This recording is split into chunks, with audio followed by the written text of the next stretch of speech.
Preciso contar que o Racing é o mais novo fantasma para o torcedor do Galo no que diz respeito a Zarate, o meio atacante argentino de 26 anos de idade, que não renovou seu vínculo com o Atlético, voltou a estar na mira do clube argentino.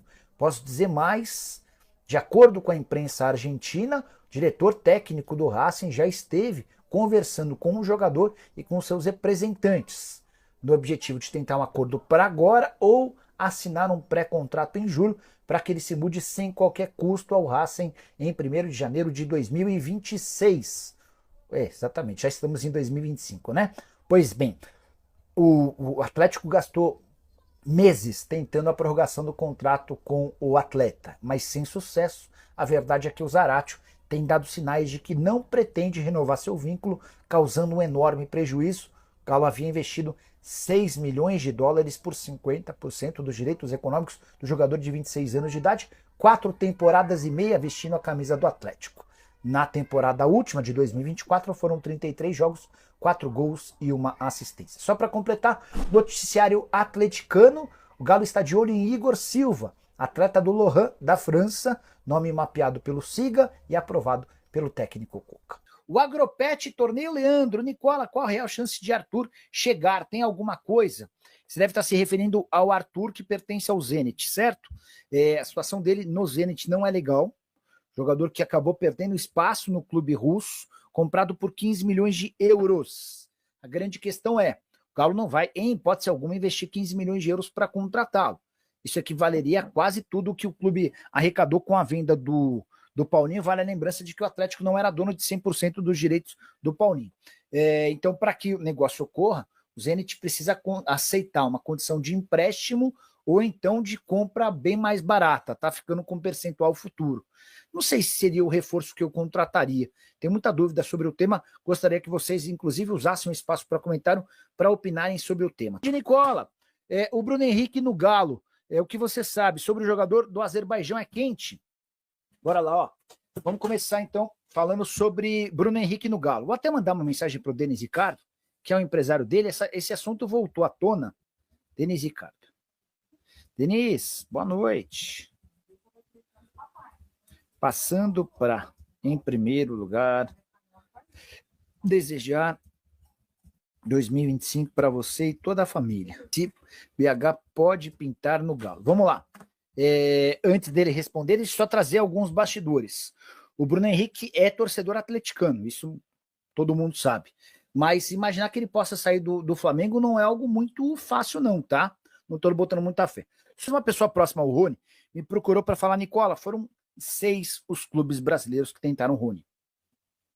Bahia, Atlético Mineiro, Cruzeiro, Santos, Vasco e Fluminense. Aí eu estava conversando com essa pessoa, falei, mas quais desses clubes já não tem mais chance?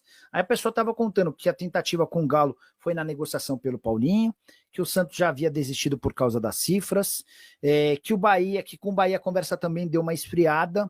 No momento, as conversas mais quentes eram com o Vasco e com o Fluminense. O Vasco, inclusive, com o interesse do Carlos Amodeu, que é o CEO do clube. Mas aí é importante lembrar que o Rony tem um salário de R$1.100.000 mensais. E o Vasco hoje vive uma realidade de redução de custos. Isso inclusive, está sendo debatido com o Payet. Para que o Payet fique para a próxima temporada, o meio atacante francês vai precisar aceitar uma redução salarial. Para a próxima temporada não, para essa temporada, né?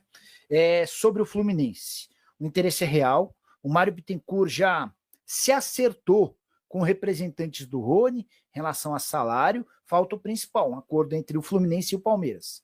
O Fluminense gostaria do jogador por empréstimo, a ideia do Palmeiras é vender o atleta, mas aquela pedida de 12 milhões de euros que o Palmeiras fazia durante vários meses já foi reduzida. O Palmeiras já entendeu que se continuar insistindo em 12 milhões de euros, não vai fazer negócio, tá? Salve, Nicola, como é que vai ficar esses times que são patrocinados por casas de apostas que não foram regularizadas?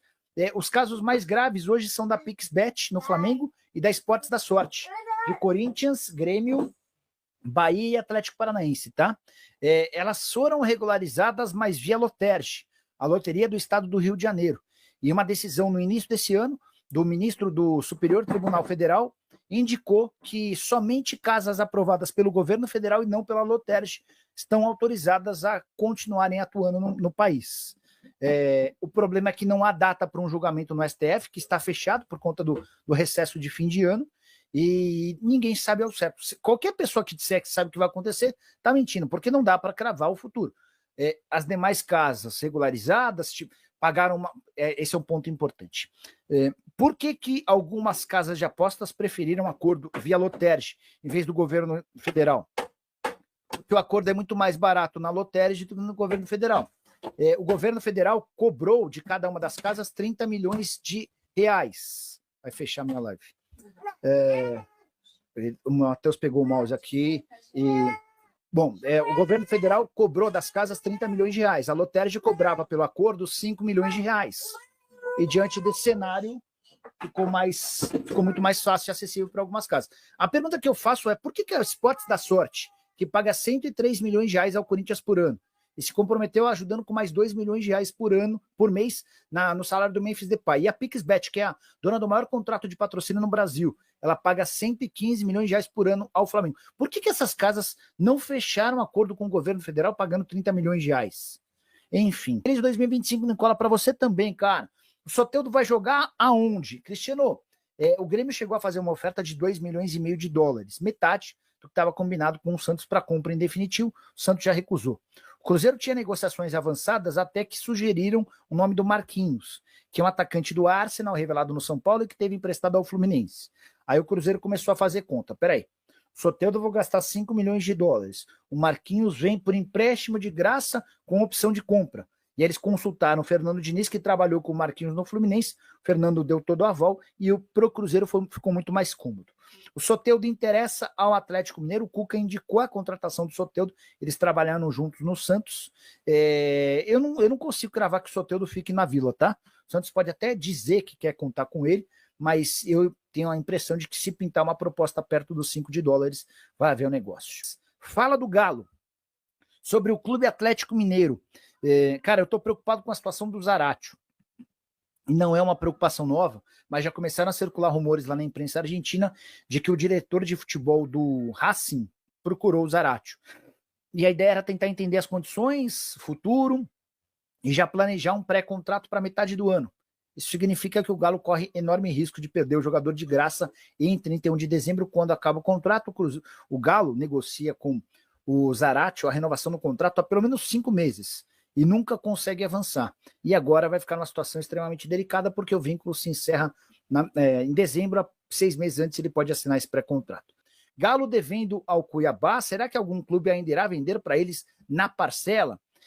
Jacen, com a grana que entrou da venda do Paulinho, eu imagino que até possa mudar um pouquinho do status do Atlético. Mas aí só para lembrar que o Botafogo, atual campeão da Libertadores e brasileiro, também tem um monte de dívida no futebol brasileiro. Só para lembrar o John,